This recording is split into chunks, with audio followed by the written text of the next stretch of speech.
nociones, dice ahí, de electrostática, electrodinámica. Como nosotros sabemos desde temas anteriores, en el mundo de la física, pues una de las partículas más pequeñas que conforman pues los elementos los cuerpos es el átomo, ¿no? Una de ellas, no es la más pequeña. Un átomo pues es una estructura que a su vez pues está formado por más elementos, ¿ok? Está formado por más elementos. Entre ellos tenemos sus núcleos, neutrón, protón. Uno de esos elementos que nos interesa para el estudio de esta unidad es los electrones.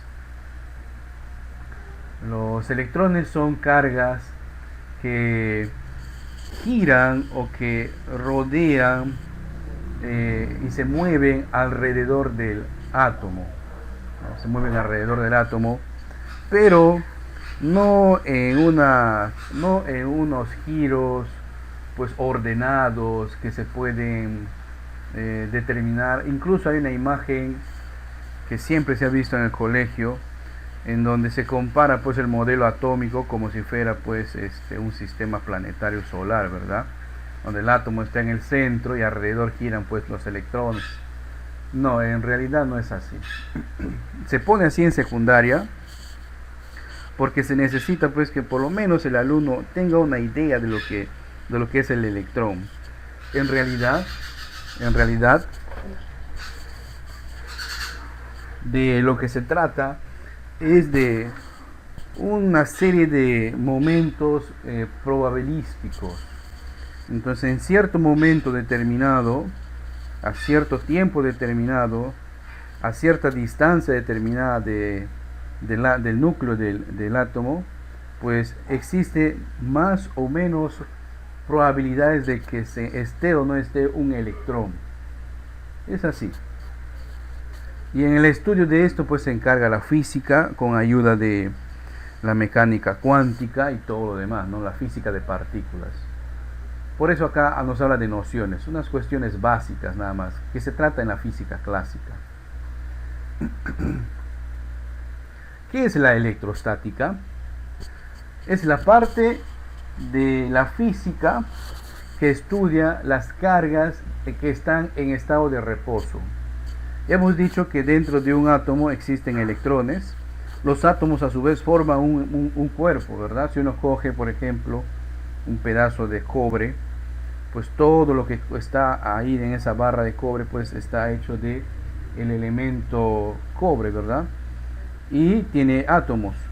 Entonces, mientras que no reciban una fuente de energía o una perturbación del exterior, pues se van a seguir manteniendo ahí en estático, equilibrio. Pero en cambio, si nosotros alteramos el flujo de energía, el campo, acá hablo un término nuevo, el campo de energía que hay alrededor de él, pues ya estamos cargando o estamos dando una carga de energía a los electrones o a ese material.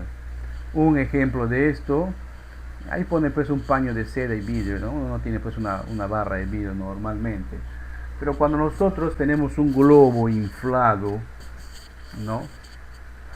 Y frotamos, hacemos rozar ese globo en nuestro cabello o en algo, por ejemplo, un material sedoso, más que todo nuestro cabello, lo que estamos haciendo al frotarlo, al rozarlo, es que se cargue eléctricamente. De tal manera de que ahí viene el clásico ejemplo, pues donde ponemos unas tiritas de papel y unimos y acercamos el globo a esas tiras, pues las tiras de papel comienzan a adherirse al globo. Pues es un fenómeno, se explica a la electrostática. Nuestro planeta también es una gran fuente de energía. Es una gran fuente de energía. Hemos hablado de cargas, ¿correcto? Para este tema solamente vamos a trabajar con dos tipos de cargas, positiva y negativa. La carga positiva es cuando el átomo, un átomo, pierde uno o más electrones. ¿Cuándo se dice entonces que una carga es positiva? Cuando el átomo pierde uno o más electrones. ¿Ya? Cuando el átomo pierde, más o menos acá les voy a copiar una imagen de cómo es que se enseña en el nivel secundaria, o se enseñaba, más o menos de cómo era la idea de cómo era un átomo, ¿no? Esa es la idea que se tenía, ¿no? De que los electrones están girando alrededor del átomo y de que tienen esa forma como si se tratara pues de un planeta, ¿no? Y que están girando alrededor de él. Se entiende realmente, para un joven, un niño, puede entender, puede comprender que es así, muy bien. Pero en realidad ese mundo subatómico es en realidad pues una locura, un caos, ¿ya? Y cuando decimos caos no significa que esté desordenado, es más o menos como esto, ¿ves? Pues un electrón puede aparecer en un lugar, luego desaparece en otro, incluso en el momento de ser medido, o al momento de ser medido, el mismo hecho de medirlo cambia su posición, su valor, ¿ya? Entonces, este mundo subatómico pues es muy raro en realidad, ¿no? Es muy difícil comprender para una persona que normalmente entiende el mundo como con las leyes de la física clásica, ¿no? Acá tenemos otro modelo que trata de imitar un movimiento, ¿no?, elíptico, ¿no? Ya saben que ese modelo no es real, dista mucho de la realidad, y ya saben por qué, ¿verdad? En realidad es una serie, es como si fuera una nube, ¿no? Imagínense ustedes una nube y alrededor de esa nube tenemos un átomo. Entonces el electrón tiene una posibilidad de estar en una parte relativa de esa nube. A veces puede ser más alta, a veces puede ser más baja, pero existe, correcto, existe. Acá tengo otra imagen que deseo compartir.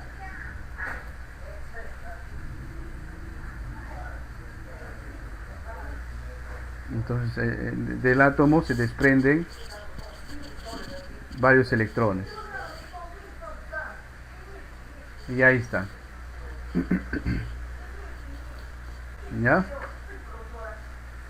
Bien. Entonces,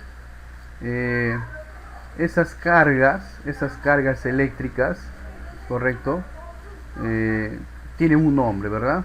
Vamos a tener cargas positivas y cargas negativas, correcto, cargas positivas o cargas negativas. La positiva, no olvidar, es cuando un átomo pierde un electrón. La negativa es cuando un átomo gana un electrón. Profe, ¿qué es un electrón? Son estas cositas que están girando alrededor del átomo. En realidad este es el que más se parece a los modelos atómicos, ¿no? Son una nube de partículas alrededor, correcto, una nube de partículas alrededor. La física cuántica es la que se encarga del estudio de esto. Entonces, cuando un átomo gana un electrón, tiene una carga negativa. No olvidar esto, ¿ya? Cuando se gana electrones, se dice que tiene carga negativa. Y cuando se pierde electrones, se dice que tiene carga positiva. ¿Ok? Y en base a eso, la física clásica, pues, utiliza algunas leyes, ¿correcto? Algunas leyes que se llaman leyes de atracción, ¿no? Leyes de atracción. Y nosotros sí hemos experimentado en algún momento, los que han cogido un imán, por ejemplo, los que han cogido un imán, en algún momento han experimentado este fenómeno. Cuando tenemos dos cargas del mismo signo, por ejemplo, positivo, positivo, o negativo, negativo, estas naturalmente tienden a repelerse, se repelen, no pueden estar juntas, se repelen, no pueden estar juntas, ¿ya? Ese fenómeno se da cuando tenemos cargas del mismo signo, o de la misma magnitud, cargas positivas o cargas negativas. Dos átomos cargados eléctricamente con el mismo signo hacia cargas positivas van a tender a repelerse, ¿correcto? Y negativas van a tender pues a unirse, a agregarse, ¿ya? Perdón, también negativo se repelen. Basta que sean del mismo signo. Pero cuando tenemos cargas de distintos signos, o sea, tenemos un átomo cargado positivamente y tenemos un átomo cargado negativamente, lo que va a ocurrir, el fenómeno que ocurre es que tienden a estar unidos, tienden a unirse, tienden a atraerse. Entonces la ley nos dice que cargas iguales se repelen, cargas diferentes se repelen. Cargas iguales se repelen y cargas diferentes se atraen, ¿ya? No necesariamente ser positivo con negativo, también puede ser negativo con positivo, o sea, se pueden alternar, ¿no? Pero eso sí, no olviden, positivo con positivo se repele, negativo con negativo se repele, positivo con negativo, negativo con positivo se atraen. Bien, dicho esto, una de las primeras fórmulas o leyes que se aplican en estas nociones básicas de electrostática es la ley de Coulomb. ¿Okay? La ley de Coulomb establece cuál es esa fuerza. ¿Recuerdan ustedes que decíamos de que cargas de igual signo se repelen y cargas de distintos signos se atraen? Si nosotros intentaríamos calcular con qué fuerza se atrae o con qué fuerza se repelen, utilizaríamos esta fórmula, ¿sí? Donde F, la fuerza, es igual a K. Esa letra K es una constante, ¿ok? La letra K es una constante, ¿ya? Es un valor constante que es igual a 9 por 10 a la 9 newtons metros cargas Coulomb al cuadrado, ¿ya? Además de eso, K1, Q1 y Q2 son las cargas en sí, ¿no? Son las cargas en sí que se miden también en Coulomb. Se miden en Coulomb. C, se escribe por letra C mayúscula. Esa es su magnitud. Y R cuadrado, R viene a ser la distancia a la cual están separadas esas cargas. Obviamente pues esto es un cálculo teórico, porque se necesitan pues instrumentos y un laboratorio de mucha precisión para poder determinar pues a qué distancia están separadas dos cargas relativas, ¿no? Es más que todo algo teórico, pero que se utiliza mucho en los conocimientos o en las nociones de las cuales estamos aprendiendo. Entonces, esa fuerza con la cual se atraen o se repelen dos cargas se puede medir, se puede calcular, ¿ya? Y como es una fuerza, se mide en newtons. ¿A qué es igual? A K. K es una constante, ¿no? K que multiplica a la carga 1 por la carga 2, o sea, multiplicamos la carga 1 por la carga 2 y esas dos cargas se miden en Coulomb, se escribe por letra C mayúscula, ¿ya? La letra R es la distancia a la cual están separados las dos cargas. Se mide en metros, ¿ok? Se mide en metros. Obviamente, como estamos calculando fuerzas, naturalmente se va a seguir midiendo en newtons, ¿ok? Se va a seguir midiendo en newtons. Nuevamente, acá hacemos la referencia de que si nosotros no recordamos la fórmula, por ejemplo, esta de la ley de Coulomb, siempre es bueno tener pues una hoja resumen donde estén nuestros cálculos, donde estén nuestras fórmulas, perdón. Estas fórmulas, como siempre insisto, es humanamente posible que nosotros nos vayamos a olvidar, ¿no? Una fórmula determinada, y cuando estemos desarrollando los casos del libro de trabajo, puede ser que no estés muy seguro que es así la fórmula, pues entonces tienes a la mano tu formulario y puedes ahí verificar, constatar. En el mundo real es así como se trabaja, ¿no? Claro que para motivos de exámenes presenciales, se pedía pues que el alumno se memorice, ¿verdad? Se memorice esas fórmulas. En realidad lo que yo apelo es de que constantemente, si nos vamos olvidando, vamos chequeando, vamos mirando, vamos observando. Y ese mismo hecho de observar genera pues la fijación en la mente, en el cerebro, que no es muy forzoso. ¿Ok? Muy bien. Aquí tenemos una explicación, y está desarrollado, de un ejemplo de la ley de Coulomb. ¿Ya? Nos dice ahí, dos cargas positivas, desde ahí partimos, son positivas. ¿Cuándo son cargas positivas? Cuando han perdido electrones, ¿ok? Cuando han perdido electrones. En dos cargas positivas, Q1, que es 4, y este símbolo raro que está apareciendo. Eso significa mu, así es del alfabeto griego, ¿ya? Mu, micro en nuestro idioma, micro. 4 microcoulomb, 4 microcoulomb. Y ¿no? 2 microcoulomb, ¿ok? Esa mu es micro. Micro, o sea, 10 a la menos 6, ¿ok? 10 a la menos 6. Bien, esas dos cargas están situadas en el aire, muy bien, y separadas una distancia de 30 centímetros. 30 centímetros están separados. Recuerden que son casos teóricos, ¿ya? Realmente pues no tendríamos la agudeza física de que con nuestra vista podamos ver una carga, agarrar nuestra cinta, nuestra wincha y medir. No, es un experimento netamente teórico, por eso se llama la unidad nociones de este tema. ¿Okay? Conozcan algo de este tema. Bien, están separados en una distancia de 30 centímetros. Calcule la fuerza entre estas cargas. Muy bien. ¿Qué tipo de fuerza va a ser?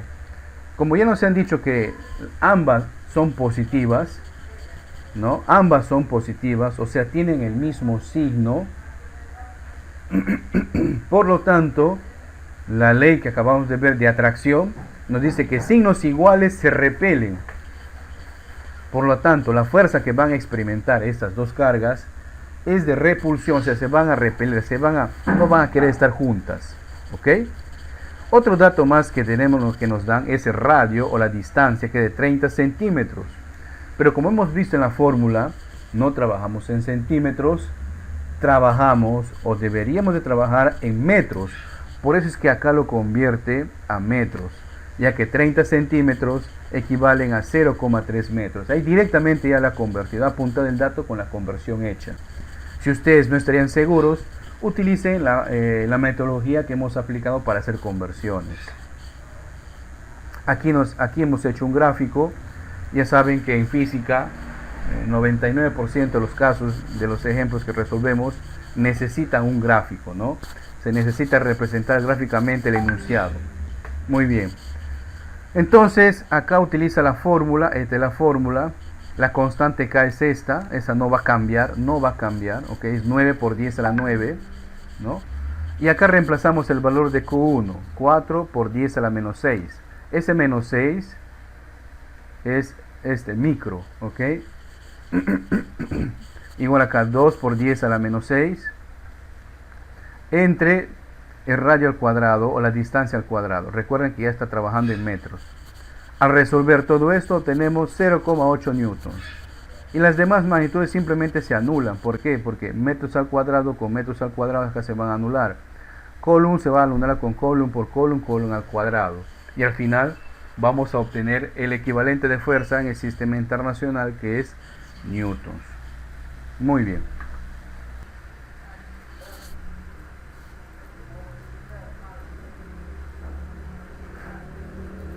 Entonces, ¿qué es la electrodinámica?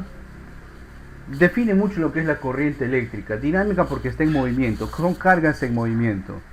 Y eso genera la corriente eléctrica. ¿Y qué es la corriente eléctrica? Es el flujo o el movimiento de los electrones a través de un medio conductor. Este medio conductor, por lo general, casi siempre es un metal. Casi siempre es un metal. Entre los metales, ¿por qué? Porque tiene una baja resistencia al flujo de electrones, ¿correcto? Tiene una baja resistencia al flujo de electrones.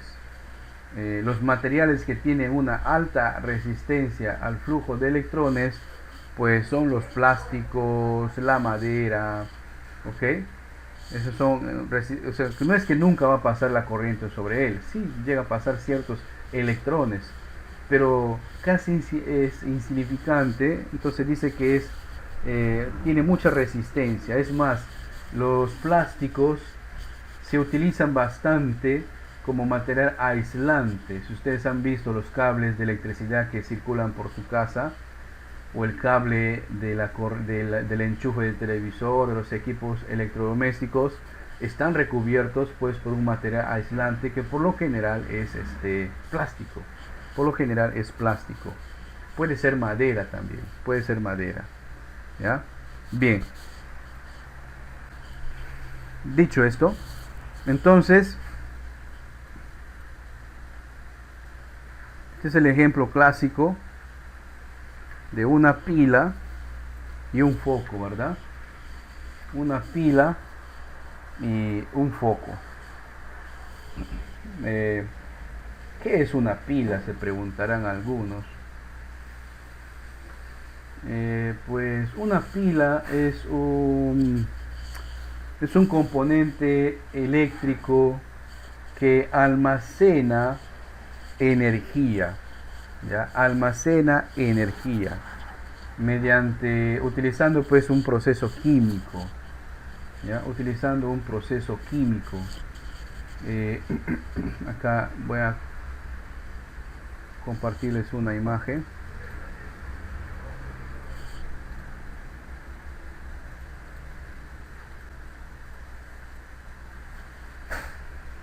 Ahí están viendo ustedes, ojo, cómo se da este fenómeno de una pila encendiendo un foco, un bombillo, ¿no? Como pueden notar, las pilas en su interior tiene un componente químico, de tal manera de que cuando se induce un cable o unimos la polaridad de un lado a otro, circula por ese cable una corriente eléctrica. ¿Y qué es una corriente eléctrica? Pues es el paso de electrones por ese cable. Ese cable conduce un electrón y ese electrón obtiene energía de acá, del centro de esta pila.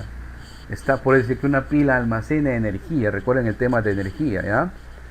Entonces esa energía se transforma en corriente eléctrica. Ese electrón está yendo muy cargado. Este electrón acá está yendo cargadito, ¿no? Está yendo cargado de energía, o sea, tiene mucha energía, ¿no?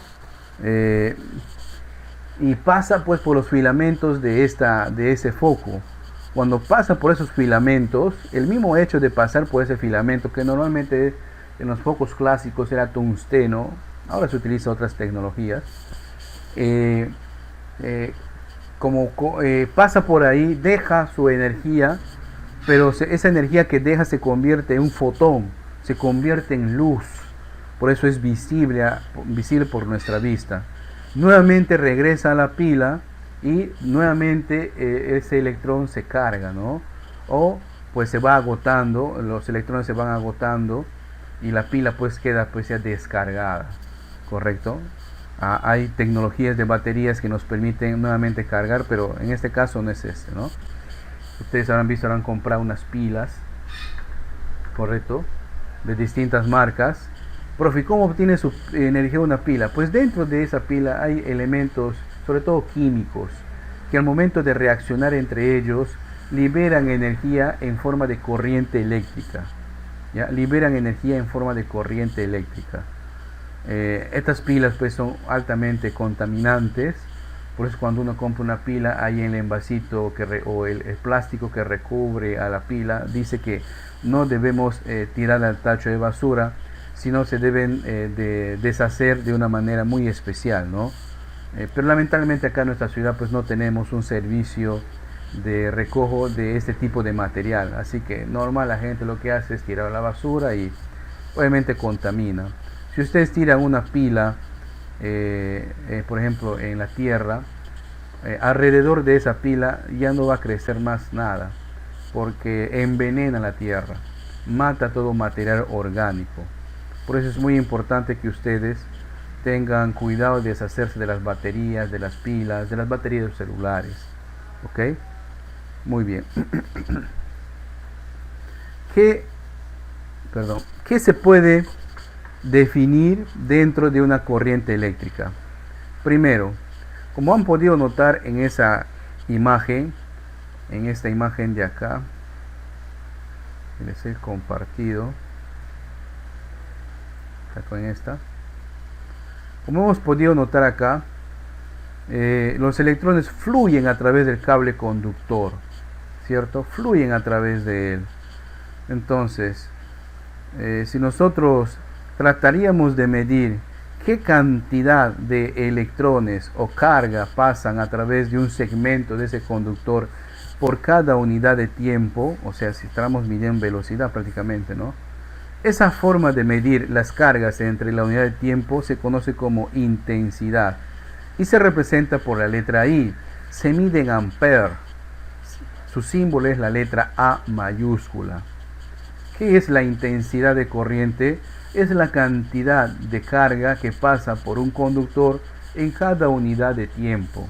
Se asemeja bastante a la velocidad, ¿ya? ¿En qué se mide la intensidad de corriente eléctrica? Se mide en ampere. Se simboliza por la letra A y no se castellaniza, o sea, no se dice amperios. Según las reglas que nosotros hemos aprendido, se debe llamar exactamente en su nombre, ampere. Su símbolo es la letra A mayúscula, ¿ya?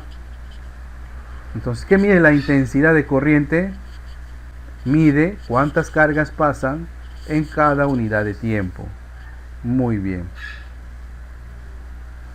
Y la última ley que vamos a aprender, bueno, una penúltima ley que vamos a aprender es la ley de Ohm. De OHM. Ohm. ¿Qué nos dice?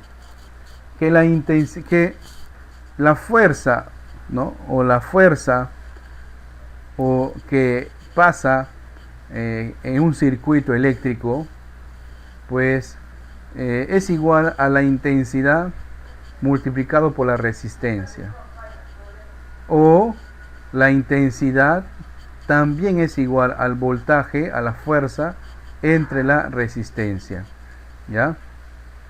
¿Qué es V? Es la fuerza, se llama volts, se representa por V, ¿ya? Castellanizamos siempre, nosotros decimos voltios, ¿no? Y si queremos ser estrictamente que cumplimos las reglas del sistema internacional para nombrar las magnitudes, se debería decir volt, ¿no? El amperaje es ampere, ¿no? A, se representa por A, y el volt por V. La resistencia es ohm, ohmios, y se representa por este símbolo del alfabeto griego, ¿no? Se representa por ese símbolo. ¿Ok? Entonces, el voltaje es igual a la intensidad multiplicado por la resistencia. Es una fórmula, ojo, que no les pido que se memoricen ahora. Dependiendo de nuestro caso, vamos a ir calculando uno o el otro. Y acá nos pone pues un ejemplo, ¿no? Vamos a explicar este ejemplo. Nos dice en este ejemplo que cuando un foco se conecta a una batería de 12 volts, así se escribe y se nombra 12 volts, una corriente de 0,2 amperes fluye por el circuito. Calcular la resistencia del foco. Ahí está el gráfico, miren. No vamos a ser muy técnicos acá, pero una fuente de energía, o una batería, se simboliza de esta manera. ¿Ya? Quiere decir que de ahí está fluyendo la energía en forma de corriente eléctrica.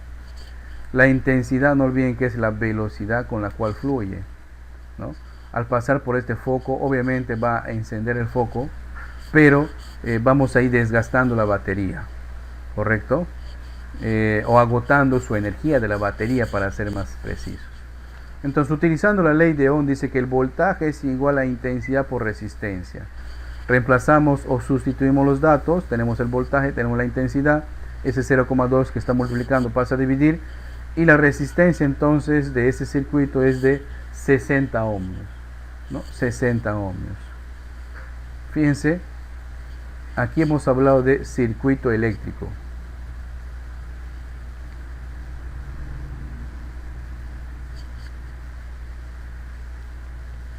Un circuito eléctrico pues es una estructura cerrada o abierta, ¿no? Si es cerrada, quiere decir que los electrones fluyen a través del circuito. Si es abierta, quiere decir que no hay un cierre de contacto o no hay un cierre del circuito, quiere decir que no hay flujo de electrones. En nuestra casa podríamos decir que nosotros determinamos cuando un circuito eléctrico está abierto o cerrado. Cuando usted va a encender una luz en su casa, presiona pues un interruptor, ¿verdad? Y lo que está haciendo realmente es cerrar el circuito, o sea, que pase la corriente eléctrica por todo el cable, llega al foco, etcétera, etcétera. ¿Correcto? Muy bien. Y así también tenemos acá el caso número 2 que vamos a, ¿no? Ahora, tenemos agrupación de resistencias. Vamos a tener dos tipos de agrupación de resistencias, ¿no? Resistencias en series, y vamos a tener otro que es resistencias en paralelo. ¿Qué significa resistencia en serie? Ojo, este es el símbolo en diagramas eléctricos. Ese es el símbolo de la resistencia. Puede variar, puede tener una flechita o una diagonal, bueno, pero más o menos ese es el símbolo en lo que es circuitos eléctricos de una resistencia. ¿Cuándo se dice que las resistencias están en serie? Cuando están uno después del otro, o sea, cuando termina una resistencia, inicia la otra resistencia. Cuando termina la resistencia 2, inicia resistencia 3. Entonces, cuando tenemos un circuito en serie, entonces por cada una de las resistencias va a pasar una intensidad determinada y un voltaje determinado. Si acá tengo resistencia 1, tendré voltaje 1, intensidad 1. Si tengo resistencia 2, tendré voltaje 2, intensidad 2. Y si tengo resistencia 3, tendré voltaje 3, intensidad 3. En los circuitos en serie se da la siguiente regla. La intensidad total con la cual fluye la corriente eléctrica en el circuito es la misma en cada punto de consumo. Entonces, la intensidad total es la misma en la intensidad 1, en la intensidad 2 y es la 3. ¿Ya? En las resistencias en serie, el voltaje total es la suma de los voltajes del circuito. Como hay tres componentes eléctricos, hay tres voltajes que se están consumiendo, o volt, ¿no? Entonces el voltaje total es la suma de todos ellos. Si hubiera una resistencia más, pues se sumaría adicionalmente. ¿Y cómo calculamos la resistencia total? ¿No? A ver si hacemos un zoom. También está acá. Perdón. A ver. Se lajea un poco la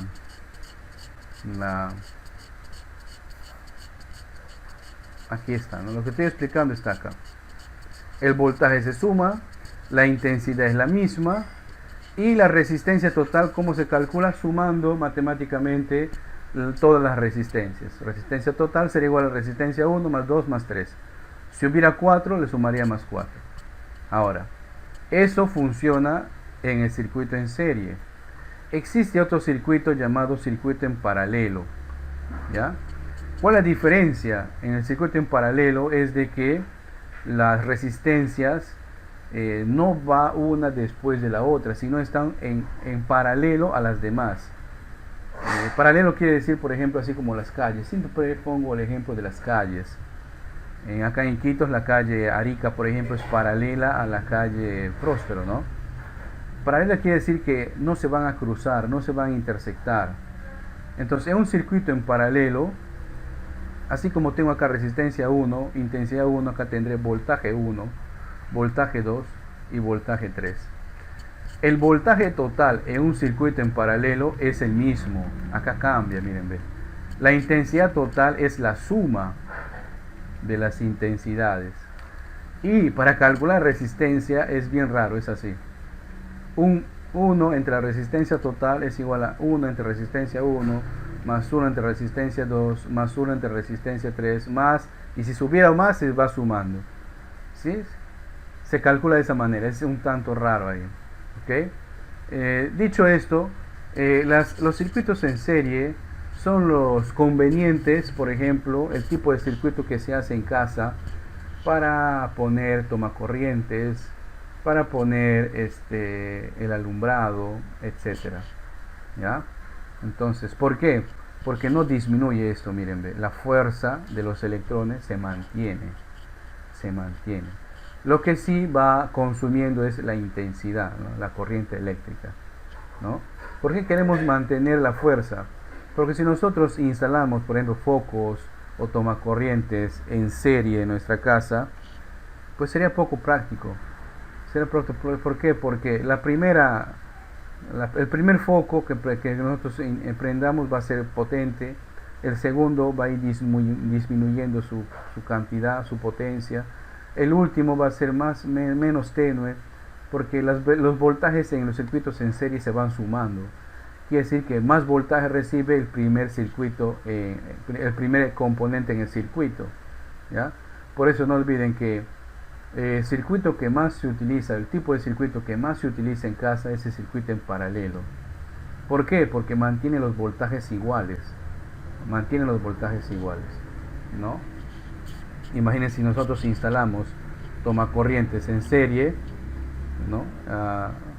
Enchufamos 3 cosas, ¿no? Y al último artefacto no va a llegar los 220 volts que nos da el servicio eléctrico, ¿no? Va a llegar mucho menos. Obviamente puede ser que no funcione ese electrodoméstico. Muy bien, este es un paréntesis, ¿ya? Que le estoy agregando.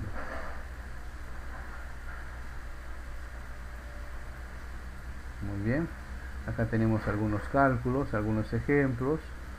Existen otras leyes en electrostática que acá no le están nombrando, que se llaman las leyes de Kirchhoff, ¿ya? Las leyes de Kirchhoff, ¿no? Los instrumentos que se utilizan para poder medir el amperaje es el amperímetro, para medir el voltímetro, los voltímetros, ¿no? También se utilizan para medir resistencias. Obviamente no voy a comprar pues un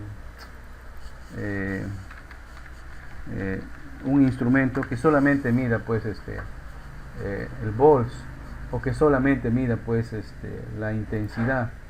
Lo que se hace es comprar un instrumento electrónico o analógico como que se llama multitester, ¿no? Tester pues en idioma inglés de pruebas, ¿no? Multiprobador. Entonces, dependiendo de lo que queramos medir, podemos medir intensidad de corriente, podemos medir fuerza, o sea, volts, podemos medir resistencia, ¿no? Utilizando este instrumento de medición.